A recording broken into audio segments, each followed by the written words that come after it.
Buenas, ¿qué tal? Estamos de vuelta. Saludos, moradores del refugio. Nos encontramos viajando de aldea en aldea, encontrando otros personajes, criaturas, nuevas razas y todo tipo de seres fantásticos, recorriendo el mapa en busca de nuevas aventuras. Hoy arribaremos a Faindo, montaña de la raza Sanrak. Eso sí, siempre acompañados de Alma. Un saludo, aventureros. Jaime. Un saludo, aventureros. Y el que os habla, Víctor. Bueno, hoy no tenemos a Daniel, como veis, no ha podido estar, así que estamos con la falta de un integrante. Pero bueno, daremos todo lo que podamos igualmente. Pues bien, tras saludar como es debido y presentarnos al líder de esta raza, nos adentramos dirección a la taberna más cercana, donde como es habitual nos sentaremos y hablaremos mientras llenamos nuestros estómagos. En el episodio de hoy también seguiremos la serie que tenemos de razas fantásticas, hablando de enanos. Bueno, como ya sabéis, esta serie la empezamos en la temporada pasada, hablamos de los elfos y en esta ocasión pues hablaremos de la otra raza tan conocida. Los enanos nórdicos o Dvergar son seres de la mitología nórdica, asociados con las piedras, lo subterráneo, la muerte, la suerte, la magia y la tecnología, especialmente la forja. Son identificados como Svatalfar, que significa elfos negros, y Dokalfar, o elfos oscuros, debido a que estos términos eran aparentemente intercambiables en los textos más tempranos, las Edas. Aunque etimológicamente Dvergar hace referencia a enanos, el concepto nórdico de Dvergar a menudo se diferencia del concepto de enanos en otras culturas. Por ejemplo, los enanos nórdicos son originalmente de tamaño humano. No son descritos como los pequeños hasta el siglo XIII, cuando comenzaron a aparecer en las sagas legendarias, a menudo como un elemento humorístico. Todas las fuentes mitológicas tempranas describen a los enanos como seres pequeños. En la Edda prosaica y en Gylfaginning se dice que tenían el aspecto de los humanos, pero que vivían en la tierra y en las piedras. Solo las fuentes más tardías, como las sagas legendarias de los siglos XIII y XV, los enanos son descritos de baja estatura y en ocasiones de aspecto desagradable. En estas sagas generalmente desempeñan un papel humorístico. En contra de la teoría de que los enanos eran de la misma estatura que los hombres, está en el propio origen de la palabra, que se cree que deriva del protogermánico de Wedath, del protoindopeo de Werwos, que significa algo pequeño. Lo que sugiere que tal vez los enanos fueron pensados como seres pequeños en un comienzo. Los textos nórdicos describen el color de la piel de los enanos como pálido, que en nórdico es folr, como un cadáver. El color de su pelo es negro, svater, y su aspecto y complexión cadavéricos. En la Edda poética, el poema Abismal narra cómo Thor se burla de la pálida piel blanca de un enano. Thor se encuentra lleno de ira al conocer que su hija, Bruork, se prometió en matrimonio al enano llamado Alvis. Literalmente significa todo sabiduría, el nombre de Alvis, refiriéndose a los conocimientos mágicos de los enanos. El significado que tiene la palabra enano en las lenguas romances es el de la latina nanus, adjetivo que significa pequeño en su especie. Este significado coincide con el de la palabra en inglés actual dwarf, pero esta tiene el mismo origen indoeuropeo que la castellana, que es tuerto, que significa en principio torcido o deforme. La verdad es que estas criaturas de la tradición escandinava eran concebidas como capaces de cambiar la forma y el tamaño de su cuerpo a voluntad. De ahí el nombre que algunos han propuesto traducir como tuergos, en lugar de tuertos o enanos. Y bueno, en el folclore escandinavo tardío, otros tipos de espíritus de la naturaleza, los Vaetir, al igual que los troll y Nisse, parecen hacerse cargo de muchas de las funciones de los Vergar. En la sección Vergatal de Voluspa se divide a los enanos en lo que puede ser tres tipos o tres tribus. Primero, las lideradas por los Motsognir, su primer líder. En segundo lugar, los Durin. Y por último lugar, los Valin. En Jabalmal se menciona que Valin llevó la escritura rúnica a los Vergar. aquí podemos encontrar algunas similitudes con los nombres de algunas obras que todos conoceremos seguramente. ¿Qué os parece? Todo lo de Balin, ¿no? Sí, efectivamente. Balin realmente es uno de los enanos más conocidos de la saga Tolkien. Balin y Durin. Sí, efectivamente. O sea que no, vamos, efectivamente, no les falta a Tolkien le faltó no le faltó tiempo para empezar a coger nombres por ahí, nombres por allá. La verdad es que nada, las referencias están ahí, o sea que muy buena jugada la de Tolkien. Luego también, hablando de términos originales de los de enanos, esto lo has dicho efectivamente, parte tú, Víctor, que bueno, la palabra enano es la combinación de tres palabras que proceden de palabra inglesa antigua, del inglés antiguo, que es lo que te has dicho, dwarf. O sea, la pronunciación yo creo que cambia, incluso el spelling, porque es dwarf. Luego después la palabra nórdica, de werg, y luego la alemana, que es Hitwork o algo así. O sea, perdonen ustedes la pronunciación, pero uno no es un experto en estas áreas, pero efectivamente la palabra enano es una combinación de estas tres palabras, y luego también es bastante acorde a lo que tú has dicho del latín, haciendo referencia a su estatura. Somos todos unos lingüistas, ¿eh? Menudos genios de la pronunciación. Sí. Si nos oyese Dani, ¿qué Dani, Alma? Daniel, el de... Eres a Daniel Jackson, ¿no? Ese, Daniel Jackson. Dani, he pensado en nuestro Dani, digo, claro. No sabía que era aquí un políglota increíble y me ha sorprendido. No, nuestro Daniel Jackson, querido, que hablaba, ¿cuántas lenguas? 27. No sé muchas, porque conforme pasaba la serie aprendía más, así que... Sí, pero de base yo creo que hablaba 27 idiomas. Daniel Jackson. Madre mía. Espectacular. G1. No. Sí, pues a ver, todo este inicio mitológico al que has aludido es muy curioso de ver, porque realmente siempre hablamos de Tolkien como el creador de la fantasía épica tal y como la conocemos. Pero si ahondamos un poco vemos que realmente el modelo que él creó está muy basado en la mitología germánica. Coge elfos que ya existían, coge gigantes, coge enanos, coge todas razas que realmente existían ya en la mitología nórdica. Hablamos de siglos y siglos de antigüedad. Entonces es muy curioso. Realmente Tolkien hizo una gran labor creando lo que es la estructura básica para la fantasía épica actual, pero todo esto tiene su raigambre en toda la mitología de los pueblos. O sea que es todavía más relevante, realmente. Sí. Desde luego Tolkien era un auténtico genio a la hora de hacer referencias y también de recopilar información. De hecho, pequeño inciso, yo no sé si lo llegamos a hablar aquí, que fue un genio incluso en su muerte. Ya sabéis por qué, ¿no? Porque sabéis la fecha de su muerte, ¿no? Lo comentaste, pero ahora mismo no me acuerdo. Sí, pues murió en 1973. ¿Esta fecha no nos dice algo? Un anillo único, 9 anillos para los Nazguls, 7 anillos para los enanos y 3 para los elfos. O sea que incluso en su muerte lo tenía todo calculado, o sea, un auténtico genio. Y luego volviendo para el tema de los elfos, de los enanos, pues efectivamente este término o esta criatura lleva existiendo desde hace mucho tiempo. Creo que era, no sé si era el siglo IX después de Cristo, y corregidme si me equivoco, pero creo que más o menos se sitúa por ahí el origen de los enanos. Luego es cierto que con el paso del tiempo pues se han ido añadiendo o quitando determinados aspectos, pero el origen, si no me equivoco, es ahí. Entiendo que con la mitología nórdica. Yo creo que antes de la mitología nórdica no hay nada sobre una pilar.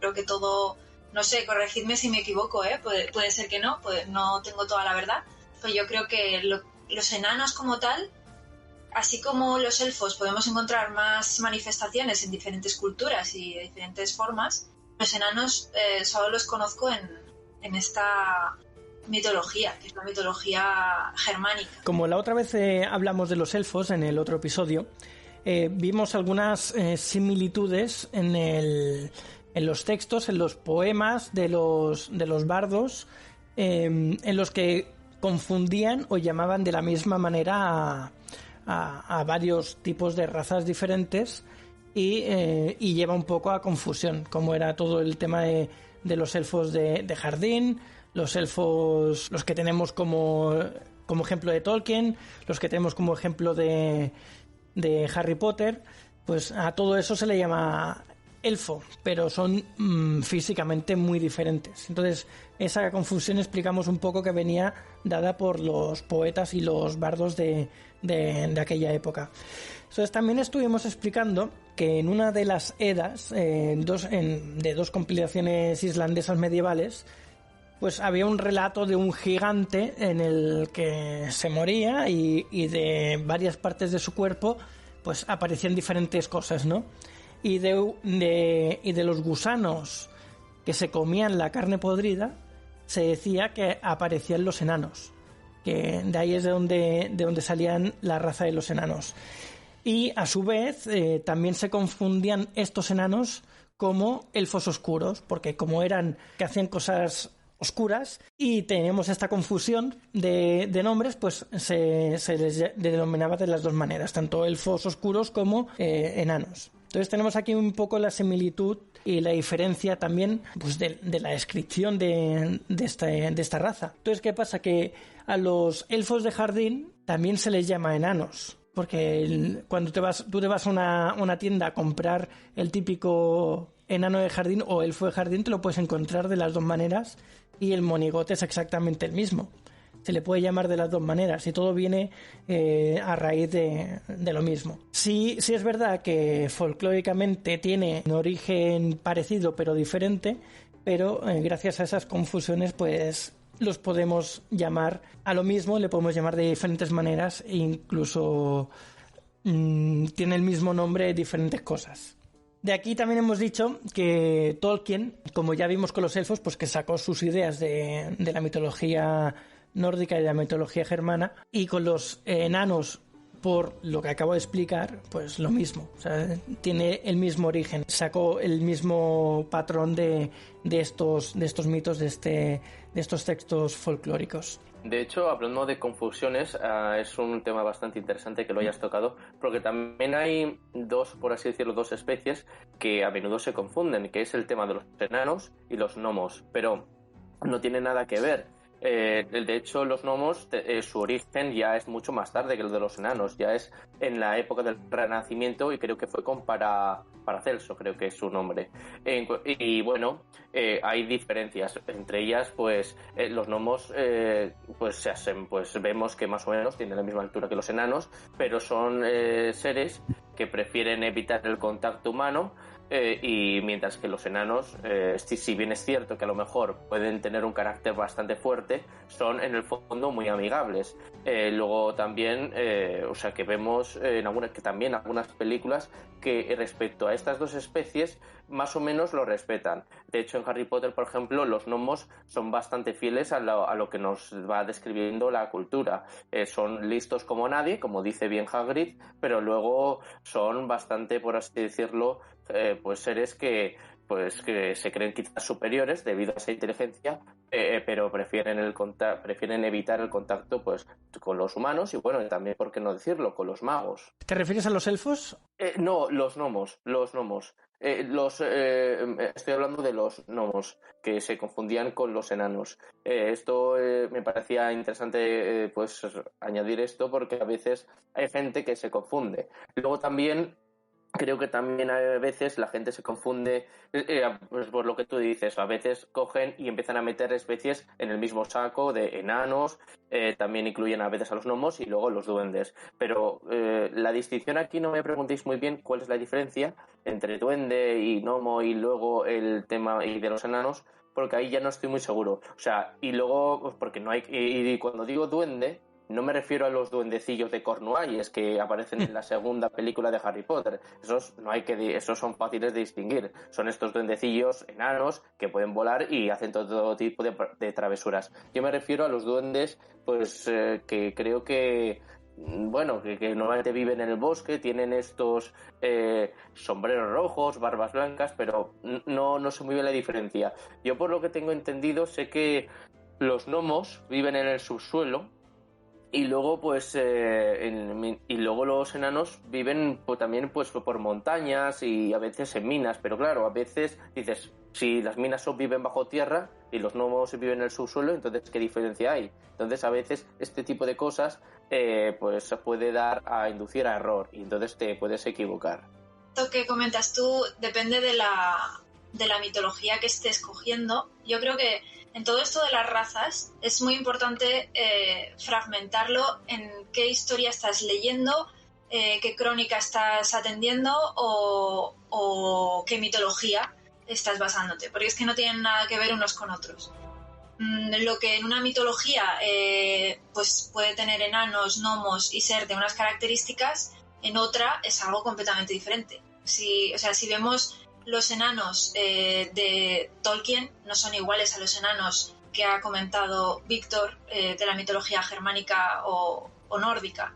No son iguales, los ha dicho precisamente que sus características físicas son incluso cadavéricos, piel pálida. Normalmente la imagen que tenemos del enano no es así, el enano de fantasía épica.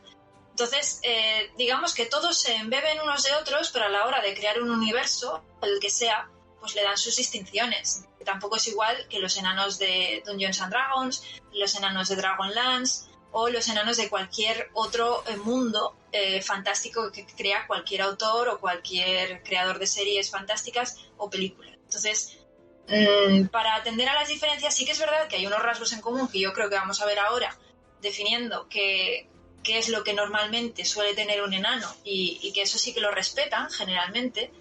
Pero luego cada universo es totalmente diferente. Tiene diferentes clases de enanos, diferentes estilos de vida, diferente personalidad que tienen los enanos, diferentes rasgos físicos incluso. Entonces, por eso. Obviamente, aquí podemos ver en la mitología que hay estas definiciones y después, como tú decías ahora, cada autor pues le otorga lo que quiera. Podemos ver en videojuegos, en películas, en todo tipo de literatura, a todas estas razas por separado que tienen unas características y una forma de ser y de actuar totalmente diferente entre ellas.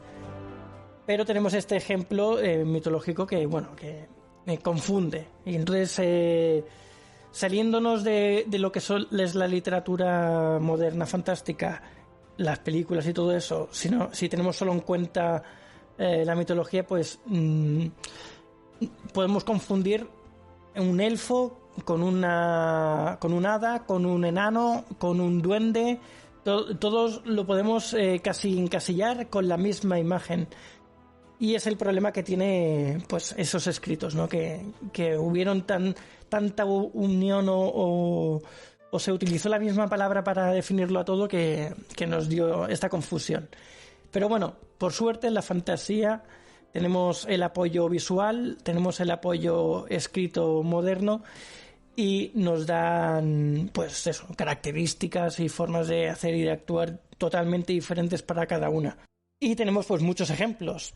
El más conocido de todos es el de Tolkien, ¿no? Que, como decía, los enanos están muy marcados. Además, tienen una forma de ser también muy marcada. Y chocó también cuando lo vimos por primera vez que los enanos no eran los más pequeños del mundo. Después estaban los medianos, que resulta que son más pequeños que los enanos. Pero bueno, cada autor define las razas como más le convenga para su historia.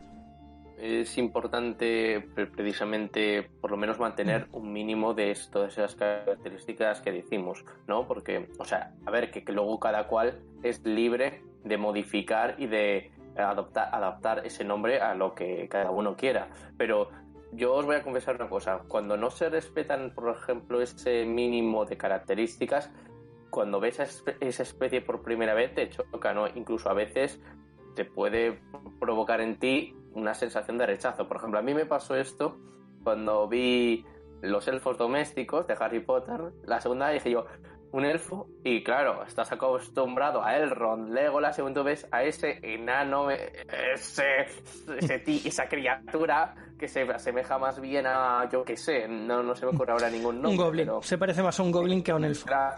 Gracias, exacto. A un goblin, pues claro, dices, no tiene mucho que ver una cosa con otra, o sea, realmente nada que ver. Entonces, pues es importante mantener cierto mínimo de características, porque si bien es cierto que a lo mejor vemos que hay varias obras en las que pues los enanos pues van cambiando, tienen detalles distintos, pues siempre es por lo menos tener un mínimo en la que todos, en todas y cada una de esas películas o leyendas hay, pues eso, pues tienen un factor en común.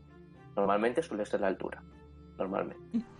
Sí, pero hemos visto que en la mitología germánica, en la nórdica, eran altos como humanos. Lo ha comentado. ¿Ya? Sí, es cierto, eso es una excepción. Pero esas son las que decían que eran elfos oscuros, ¿no? Creo recordar. ¿O cuáles eran esas? Sí, bueno, en los primeros textos, los más antiguos, ahí se nombraban como normales, o sea, de talla humana. Pero dando esto, sí que es verdad que es uno de los rasgos comunes de esta raza, ya luego en la fantasía épica, que sean más bajos que un ser humano.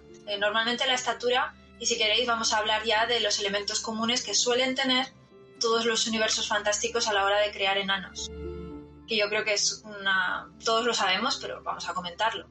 La primera característica yo creo que es la estatura, precisamente, que hemos dicho, que oscilaría entre el 1,20 m y 1,50 m aproximadamente. Son un poco más bajos que los humanos, pero no tanto. Y en compensación tienen pues unas características físicas muy fornidas, es decir, no son muy altos, pero sí que son muy tochos. Entonces es como una tanqueta humana. Básicamente no eres muy alto, pero eres muy ancho. Entonces eres un ser pues muy fuerte, muy resistente y muy hecho a las condiciones duras en las que suelen vivir estas razas. Esa sería la primera característica común que yo veo de los enanos. ¿Qué os parece? Sí, además, como comentaba también antes, se asocia a los enanos a las piedras o al subsuelo. Entonces, sería la otra característica. Claro, no, pero quería recoger sobre todo lo de las piedras. O sea, se ha representado a un enano siempre como algo pequeño, o sea, bajito, pero a su vez muy fuerte, muy duro, que incluso parece que si le pegas con una espada o un hacha va a rebotar en su piel, porque son tan fuertes y bajitos que es que parece imposible de atravesar. Entonces yo creo que un poco tiene esas características de piedra, ¿no? De ser pequeños pero duros y vamos, imposibles de matar. De hecho, no solamente a ataques físicos, sino también, por norma general, a ataques mágicos. O sea, su resistencia también les ayuda a soportar o a aguantar de una mejor manera, que incluso en eso superan a los humanos a todo tipo de hechizos. Si bien es cierto que a lo mejor les pueden afectar, pero son más resistentes a la magia.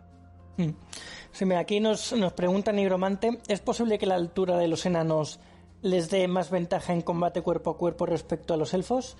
En principio, la altura, o sea, cuanto más alto eres, más ventaja tienes, porque puedes atacar por encima cuando eres pequeño no puedes. Sí que es verdad que siendo bajito te es más fácil pegar en los pies del otro, pero claro, ¿qué es más vital, el pie o la cabeza? Entonces, claro, si te pegan en la cabeza, mal. Si te pegan en un pie, sí, te merman, pero puedes seguir combatiendo. Entonces, en principio, cuanto más alto eres, mejor, en principio. Luego ya depende de la habilidad de cada uno, obviamente. Sí, todo eso es un poco como el tema del depredador y la presa, ¿no? Para el tema de la caza siempre es mejor el tema de ser más alto, porque puedes divisar a la víctima o a tu futura presa pues con una mayor facilidad. Si eres más bajo no tienes una visión periférica, tu visión global es mucho más reducida. Ahora, si es un frente a frente, un cuerpo a cuerpo, pues claro, la altura puede ser también incluso un estorbo, ¿es cierto? O sea, yo apoyo tu teoría, Víctor, pero a veces resulta que cuando más pequeño, pues claro, es más difícil darle, sobre todo si el contrincante, o sea, si es pequeño y se mueve rápido. Entonces, claro, a veces la altura se convierte en un pues en vez de una ventaja, es justo lo contrario, porque claro, a veces, a ver, si es un elfo, entonces ya no, pero cuando más alto a veces es una persona, pues más patoso suele ser. Pero vamos, que hay excepciones. Bueno, es que esto es dependiendo de las ventajas e inconvenientes que tenga cada raza. Precisamente una de las gracias de estas razas es que, por ejemplo, cuando juegas a un juego o cualquier cosa, tú puedes elegir lo que más te apetece en cuanto a características físicas. Obviamente un enano es más bajo, más resistente, suele ir armado con una armadura completa, que a ver cómo lo atraviesas, y tiene una gran fuerza y un gran poder físico. Suelen ser guerreros, aunque también hay magos y hay sacerdotes también, pero generalmente los enanos tienden a ser guerreros y herreros. En cambio, si te coges un elfo, encontrarás pues un ser ágil, alto, liviano, más rápido, pero unas ventajas y unos inconvenientes que nada quiere decir que sea una cosa mejor o peor. Simplemente, pues quién es mejor, Gimli o Legolas, que eso es muy difícil de decir quién puede ser mejor. Obviamente Legolas es más exuberante, ¿no?, en sus actuaciones, pero Gimli también hace el mismo trabajo que él. Entonces al final eso es un poco como realmente pues que tengas unas características u otras. No es mejor ni peor. No, Conozco a gente que diría esa pregunta no, la respuesta se sabe y dirían Legolas a tope. O sea, conozco gente que dice esa pregunta, Alma, la respuesta no hace falta ni preguntarla porque la respuesta se sabe. No, porque yo conozco a mucha gente muy fan de Gimli, muy fan. Ah, bueno, vale, bien. Pues yo he conocido al equipo Legolas, tú has conocido al equipo Gimli. Y también, no solo Gimli, conozco amigos que siempre cuando tienen que elegir un personaje se cogen un enano, nunca cogerán un elfo. Entonces eso ya es cuestión de gustos. ¿Qué te gusta más? No, pero yo me quedo con Aragorn. El humano es el más versátil siempre. Bueno, humano no, humano mejorado, un número. Ahí está. ¿Qué características tienen los enanos aparte de la estatura? Bueno, pues lo que ha comentado ya Víctor, que están tremendamente unidos al tema de la tierra. Son excavadores de túneles, construyen enormes ciudades que suelen ser subterráneas, casi en su totalidad. Yo no recuerdo ninguna ciudad enana fuera de una montaña, en ninguna mitología. Puede ser, pero yo no la recuerdo. Suelen vivir en cavernas, pero no en cavernas malolientes y mohosas, sino cavernas espectaculares con grandes ciudades talladas de una manera magnífica que muchas veces me hace pensar cómo tienen el talento para hacer estos grandes bastiones, ¿no? Son realmente impresionantes.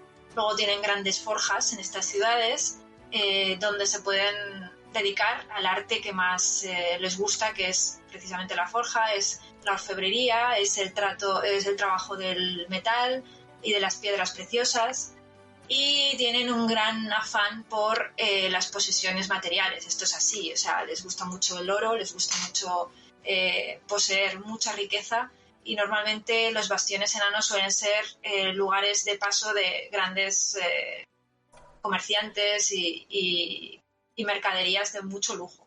Entonces esta sería otra característica de los enanos. Pues no, todo lo que tú cuentas efectivamente, Alma, es verídico, ¿no? O sea, de hecho, efectivamente son grandes maestros a la hora de tratar todo tipo de metales, ya sean preciosos o para armas, o sea, también para crear armas son también grandes genios. Es cierto que en el Señor de los Anillos los elfos ahí son mejores, pero que vamos, aún así en muchas otras películas o leyendas también se demuestra que los enanos son grandes maestros a la hora de crear armas, y de hecho a menudo pues cada vez que el héroe o el protagonista o cualquier personaje se siente la necesidad de aumentar su poder o su capacidad de destrucción, ¿a quién acuden? Pues precisamente a los enanos, porque saben que ellos son una raza que tienen conocimientos muy buenos a la hora de crear pues todo tipo de armaduras o también lo que te he dicho, armas. De hecho, por ejemplo, Thor, aunque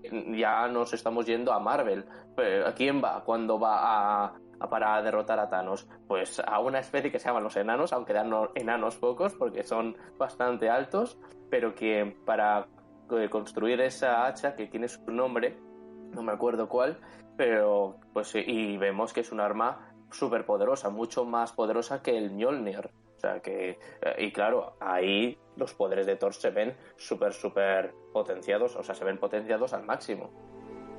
Tienen alguna de las piezas más preciadas de toda la Tierra Media. Por ejemplo, la cota de Mithril que lleva Bilbo, que fue un regalo de Thorin, vale más que la comarca entera. Toda la comarca, con todas sus poblaciones, con todos los tesoros que puedan atesorar los hobbits, que no serán tampoco muchos, no llegarían para lo que vale esa cota de malla. Para que os hagáis una idea, es un material que solamente tienen estos enanos en concreto y que es sumamente valioso, sumamente preciado. Entonces son orfebres y son metalisteros increíbles. Lo cual les da un objeto de gran poder a los medianos, que llevándolo al texto que nos has leído antes de empezar el directo, ya no tendría sentido, porque ya tienen algo de valor ahí. Sí, es algo de valor que les dan los enanos, su regalo. Además, es que, si os acordáis, Bilbo no se lleva nada más. No se lleva nada más. Él renuncia a su 13ª parte de todo el tesoro. Bueno, pero porque se va a buscar el cofre que entierran en la cueva de los trolls. Eso es lo que él se gana aparte, pero de la misión no recibe nada más que el regalo de Thorin, que es esta cota de Mithril, que de hecho es tan valiosa que sería mucho más que cualquier tesoro de los hombres. Entonces...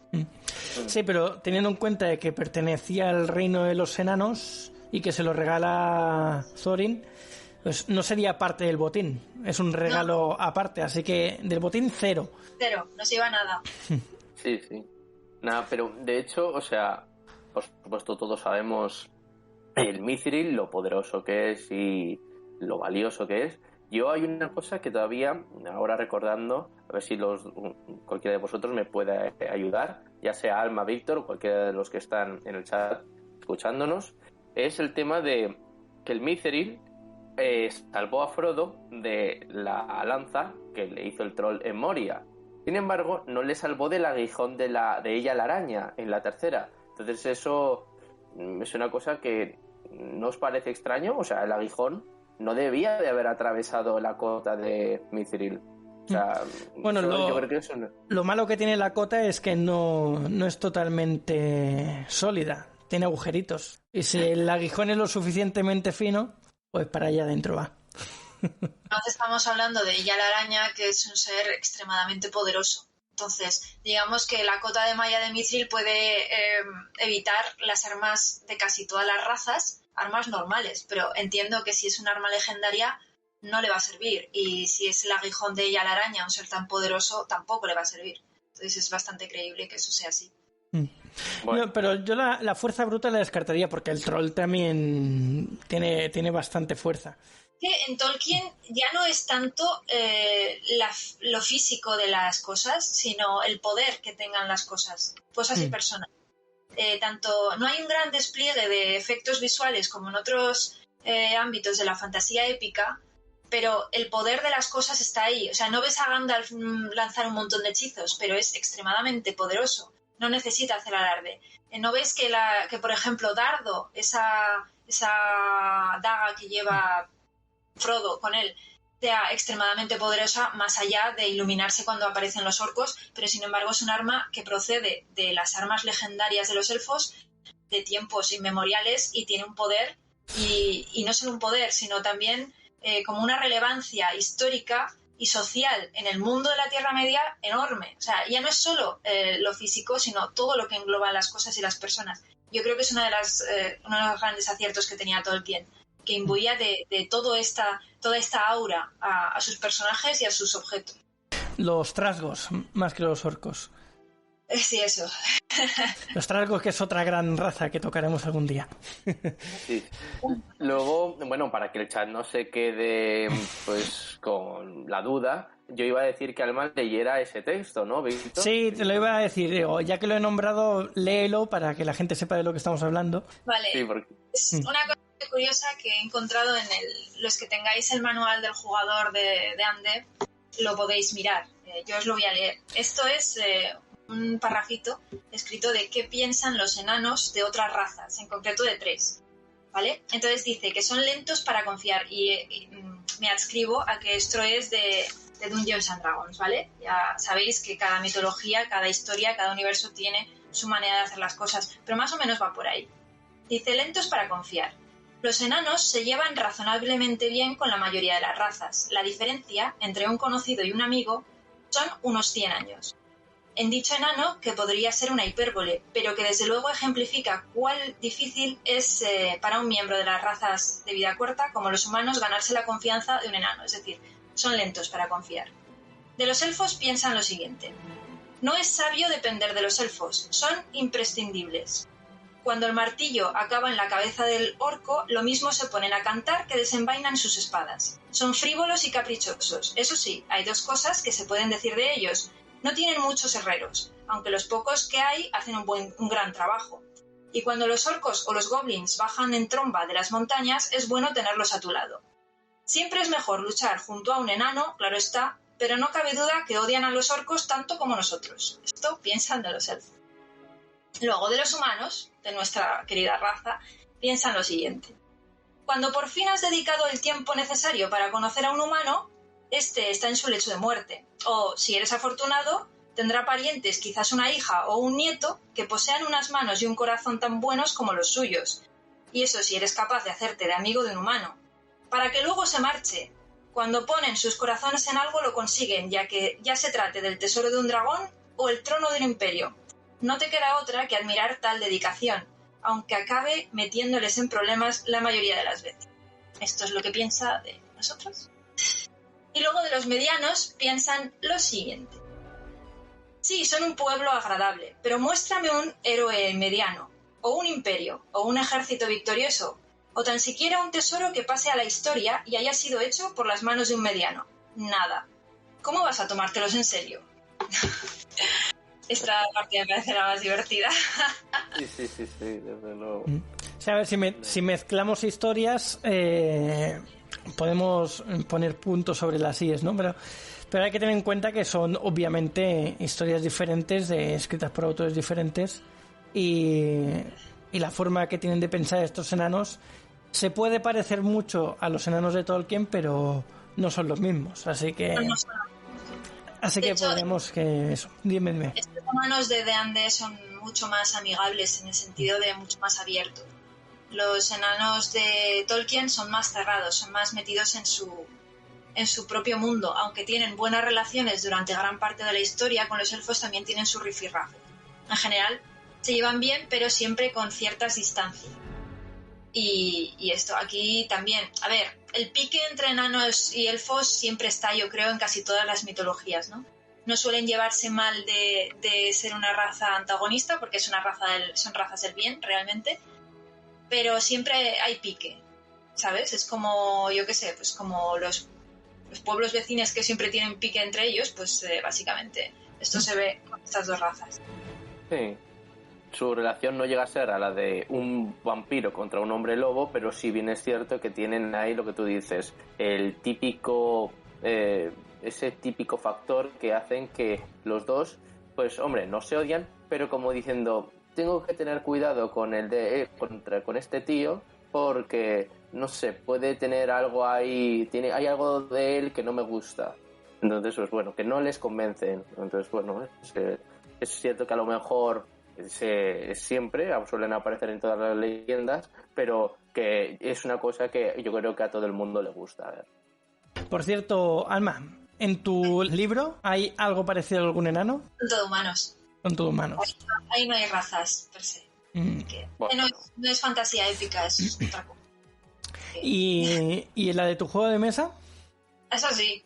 Ahí sí, ¿no? A ver, en el lore de Ether Magic hay de todo, pero vamos, no me corté un pelo, en el sentido de que voy a crear de todo y de lo más estrafalario que encuentre, pues eso también. Así que ahí hay de todo. ¿Y qué similitudes o diferencias hay entre tus enanos y estos 2 que acabamos de ver ahora? Pocas, porque realmente he cogido la idea de un enano típico, que es lo que todo el mundo espera. No he hecho ningún cambio de decir voy a poner un tipo de enano sensible y amante de los árboles. Eso sería muy raro, ¿vale? Eso sería muy extraño, que podría darse perfectamente y sería pues un soplo de aire fresco, ¿no? Pero realmente todo el mundo espera que un enano pues viva en sus montañas y que tenga sus tesoros y que sea un cabezota. Y todo el mundo espera eso, y es un terreno ya que tienes abonado y puedes, por así decir, entroncar con el lector que ya conoce cómo es ese enano, sin darle demasiados problemas. Mira, ahora que has nombrado esto, me ha venido a la mente los trolls pequeñitos, adorables, amorosos, estos que aparecen, por ejemplo, en Frozen, que son chiquitines, o los muñequitos esos que tienen los pelos de punta así tan de colorines. Ese tipo de personajes, que los llamamos trolls, que se le puede confundir con los trolls de la fantasía, que son unos bicharracos enormes y muy feos.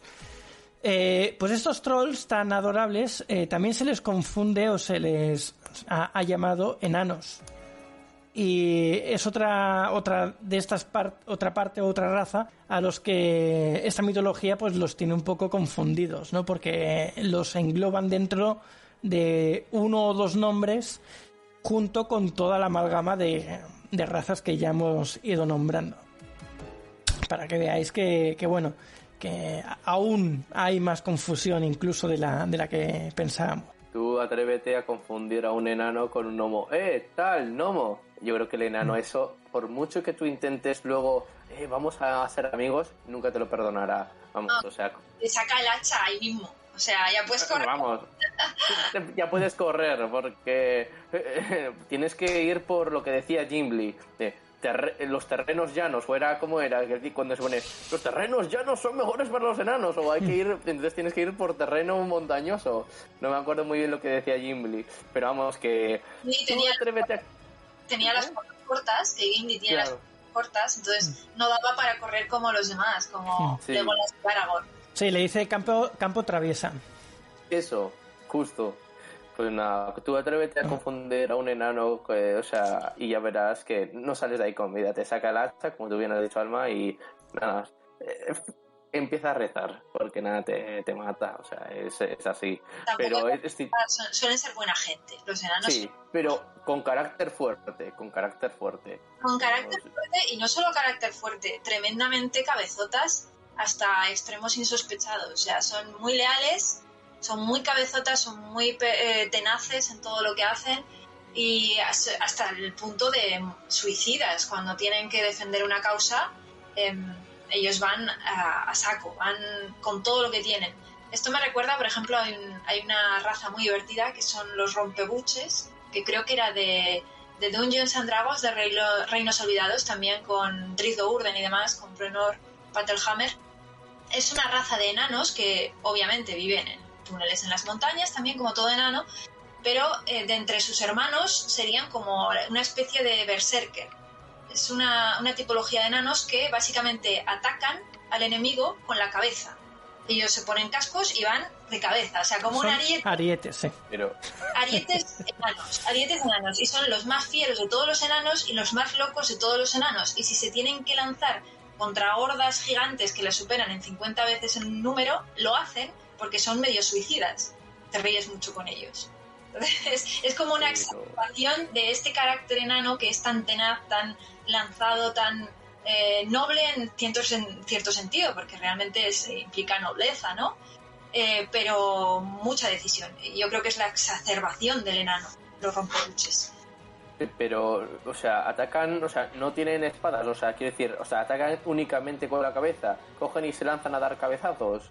Cogen y ese es su ataque primero, o sea, ese es su ataque más grande, el cabezazo. Luego, claro, tienen armas, pero si se quedan sin armas, pues a puño, lo que haga falta, a mordisco. Sí.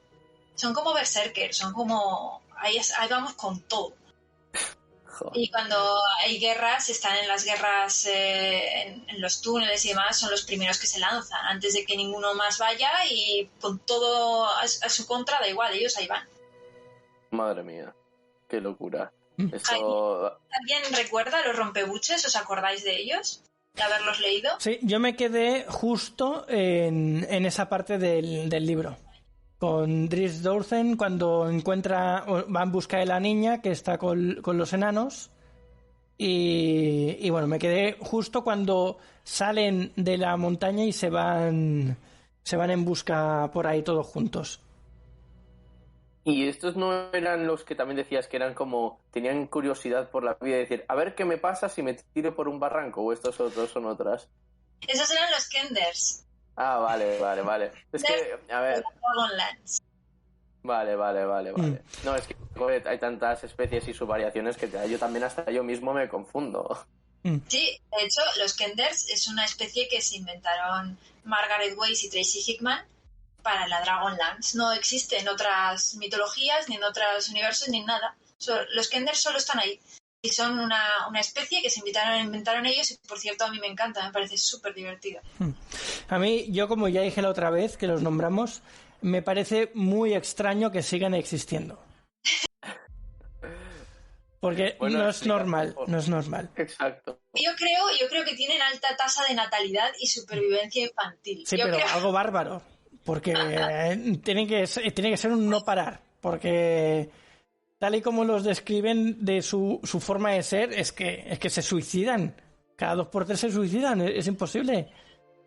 Sí, básicamente, si se tratan de colar en una ciudad que no les dejan entrar, porque por eso no les suelen dejar entrar, porque suelen ser ladrones, aunque ellos se ofendan mucho de que les digan ladrones, y les pegan una patada, se levantan y se descojonan y ahí que van otra vez. O sea, es que están como un poco... Es una raza genial. Sí, pero... que no les funciona el cerebro, no les funciona. Sí que les funciona, solo que les funciona de otra manera. Bueno. Es un queremos esto, pues vamos y ya está. Sí, y quieren experimentar todo. Eso, ahí está el peligro. Ahí está el peligro. El querer experimentarlo todo, porque dijimos, no sé si lo explicaste tú que salía, o lo dimos como opción, del hecho de eso, de tirarse por un barranco, o de que te pise un gigante. Entonces, si les entra la curiosidad de ver qué pasa cuando te pisa un gigante o cuando te tiras por un barranco, sí, se van todos debajo del pie o todos para el barranco, para abajo.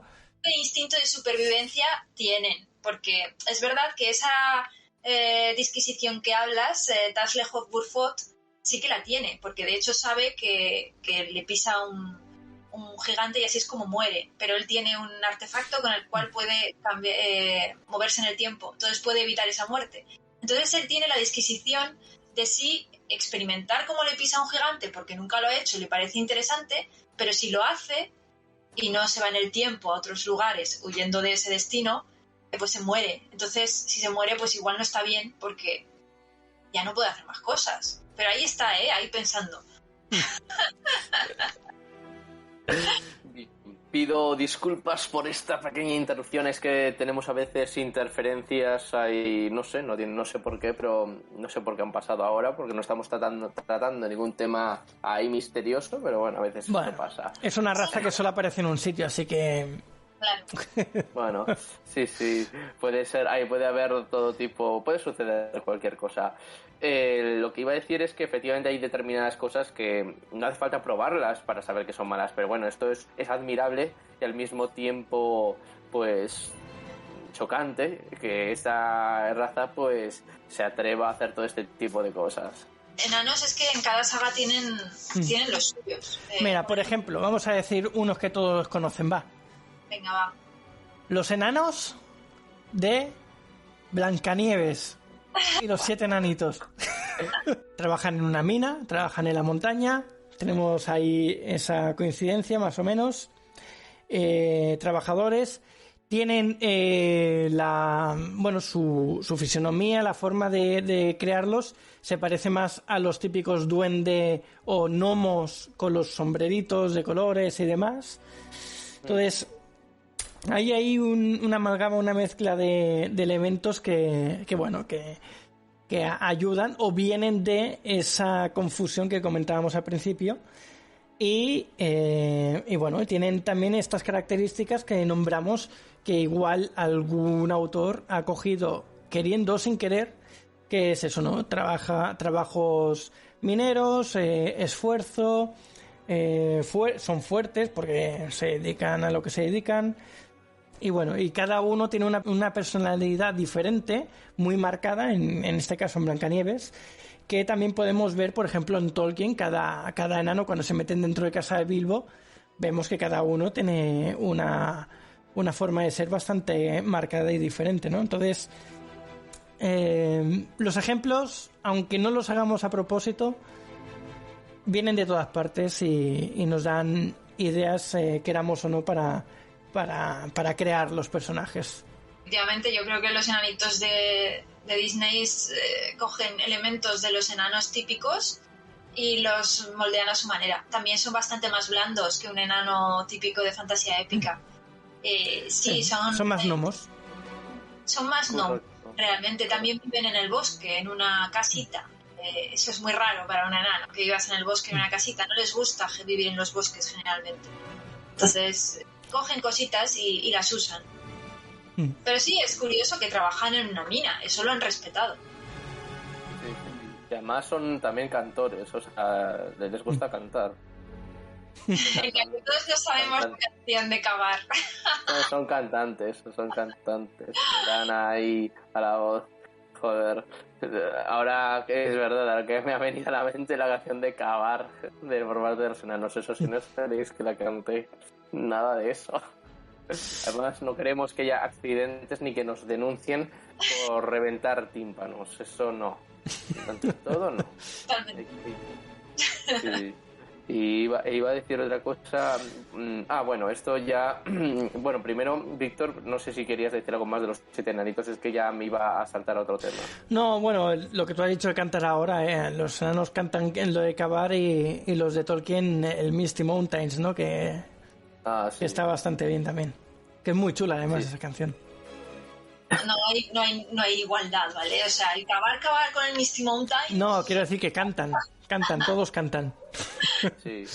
La de los 7 enanitos es mucho mejor, ¿verdad, Alma? No.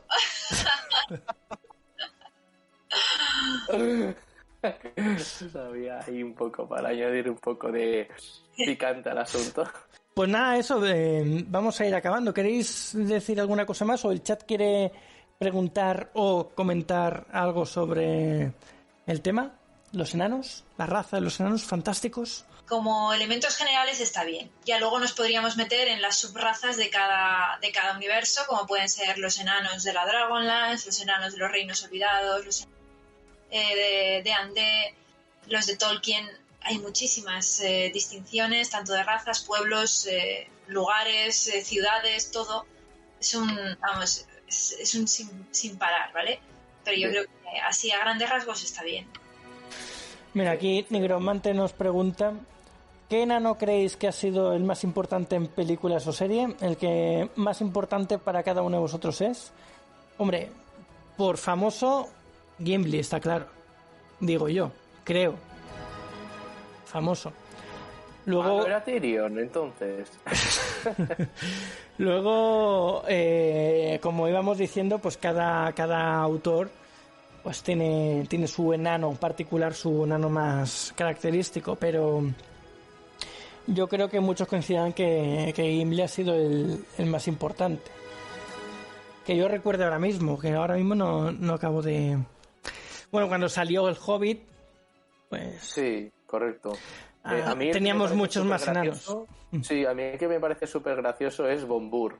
Ese me parece súper graciosísimo. El tío es gordo, pero joder, no hay quien pueda con él. El tío coge, boom, empieza a girar sobre sí mismo como una peonza y se carga a no sé si a 6 o 7 trasgos. Y digo, toma ya. Esto es el trombo loco de Bombur. A mí el que me parece muy gracioso es primo de Thorin. ¿Os acordáis de...? Sí, sale al final en la batalla de los 5 ejércitos, cuando que es el pelirrojo de la cresta Tomahawk, que tiene más mala leche todavía que su primo. Sí, que llega encima del cerdo de guerra. Dain, eso, ya sí. Ese era. Dain II. El rey del pueblo de Durin. Sí. Y luego Balin es el padre de Gimli, ¿no? O ahí ya me pierdo. A ver. No metamos más nombres porque los enanos tienen los nombres muy parecidos todos. Hombre, con decir que tenemos a Bimbur, Bofur y Bombur, pues joder. Y Filikili, no, es que joder, no hay, esto es imposible. Balin era uno de los 13 enanos de la compañía. Sí, eso lo sé. Era familiar de Gimli, pero no me acuerdo. Sí, justo. Es que para eso hay que tenerlo muy fresco, fresco. Te pierdes con las sagas de Tolkien, entonces. Hay muchos nombres ahí. Y ya... Luego otro enano que me gustó siempre mucho fue Bruenor Battlehammer de Drizzt-Do'Urden. Ese es un enano que me gusta bien. Eso. Para nombrarlo algo que no sea de Tolkien, para que veamos que hay más vida más allá de Tolkien. Sí, seguro que hay más por ahí, pero ahora mismo no recuerdo ahora ninguno más. Es que como tengo tan frescas las películas de Tolkien, pienso en enanos y se me va a Gimli y a la compañía del escudo de roble. Pero bueno, lo dicho, vamos a ir dejándolo por aquí, ¿vale? Que como siempre, pues se nos ha ido el tiempo. Tras tanta charla y llenarnos los estómagos de deliciosa comida y bebida, saldremos de las montañas nevadas en busca de alguna otra aventura. Pero no antes de deciros alguna de nuestras redes sociales y el email para contactarnos. Tenemos nuestro Discord, el servidor se llama Saga Galdin, todo junto, donde podéis pues encontrar allí algunos datos tanto del canal como de los libros que vayamos publicando. Luego tenemos el email que es refugioelaventurero@gmail.com, donde podéis escribirnos para darnos ideas sobre otros temas, si queréis participar, lo que sea. Luego tenemos el Instagram de Alma, que es @alma_mínguez, el Instagram de Jaime, que es @jbarongrau, barón con B. El Instagram tanto de Daniel como mío es @saagaldin, y de la misma manera para las otras redes sociales. Y nada, muchas gracias por escucharnos. Nos vemos pronto en el siguiente programa de Refugio el Aventurero. Y así que buen viaje, aventureros. Pues nada, muchas gracias a todos una semana más, al chat que está permanentemente aquí y es fiel. Gracias a vosotros y a todos los que nos escucháis en el podcast. Espero que con nuestras charlas os animemos los trayectos de coche y cosas así. Y nada, nos vemos en el siguiente programa y que vaya bien, aventureros. Pues muchas gracias por habernos escuchado y ya sabéis, no os olvidéis de vuestra cuota de Maya, vuestra cuota de Mithril al salir, y un saludo, aventureros.